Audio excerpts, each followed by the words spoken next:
Joining me now, as he does each and every week, is Sky News Australia's media watchdog columnist, Gerard Henderson. Welcome back to the show. Thank you. Now, we've got a brilliant list of topics. Let's try and get through them all. John Lyons. John Lyons, yeah. He seemed to be missing from that Trump press conference. Let's have a grab at how the ABC covered this news. Before we get into the substance of this meeting, were you allowed in, John? No, I couldn't get in there, Sally. We tried.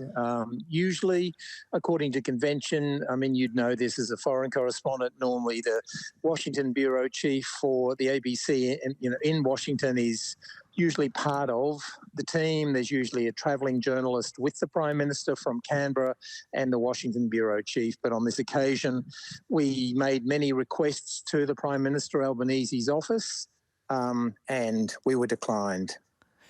So, declined by the US or by the Australians? No, not the US. This was by the Prime Minister Albanese's office. Were the ones who said no. Well, there's a lack of self-awareness there. I mean, Prime Minister Albanese already had Kevin Rudd in the room. The idea that he was going to have John Lyons in the room as well, after Lyons had had that encounter with the President on the lawns of the White House. John Lyons doesn't seem to understand that. I mean... And they had another ABC journo in there anyway. One there. So they want 10 people in there. Well, they got this editor Americas who can't even get in the room because the Prime Minister's office in Australia doesn't want him. So maybe they should bring him home. They've got 4 others there. So, time to pack up. Time to pack up, yeah. Let's have a look at Laura Tingle, she's made some very dubious claims about Israel and the support. Let's have a listen. What's going on? Are we now in a big vacuum in Gaza? Where's this international stabilisation force? Where's that at? Well, we are in a vacuum, and Gaza and Hamas has come out of its tunnels and is taking retribution with the various groups who are being funded by the Israelis to run things and take on Hamas. Now, that is an extraordinary take. Well, what Laura Tingle is saying is that the opposition to Hamas, all of it, in Gaza, including the brutal killings and the attacks, that is funded by the Israelis, and there's no evidence for that. They will be supporting some groups, but the idea that no one in Gaza wants to rise against Hamas unless they're being paid by Israel, I mean, that's just preposterous and it's wrong. They're brutalising their own people, and that what she's doing there is she's creating the suggestion that the dissent, that the reason that Hamas is executing people is because they were aligned to the IDF or to Israel, or they were informants. But they're anyone. Like, the way that they run Gaza is appalling, which is why it was probably not a wise idea to recognise Palestine, why those structures existed.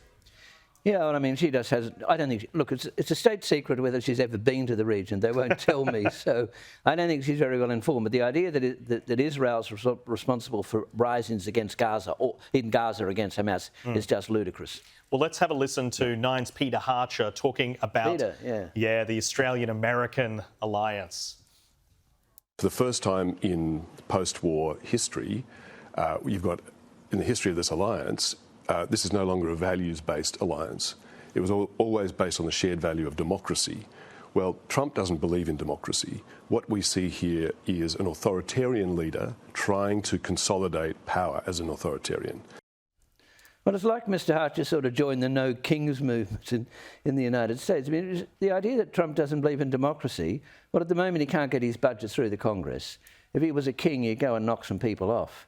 I mean, the idea that he doesn't believe in democracy is just ludicrous. I mean, you can criticise Trump, and you can criticise all kind of politicians, but somehow that democracy's diminished or gone away in America, this from a very senior, one of the most senior journalists at 9 newspapers, is just preposterous. And was there any pushback to this idea, or does it just linger? No, there's no pushback at all. I mean, it was on Insiders. David Spears went along with it. They all agree with each other anyway pretty well, so there's never any disagreement. They must have hated to see Albo smiling there with him. Oh, yeah. They must have hated that. Yeah, they wouldn't have liked that. Yeah, definitely. Gerard Henderson, thank you so much for joining us, as always.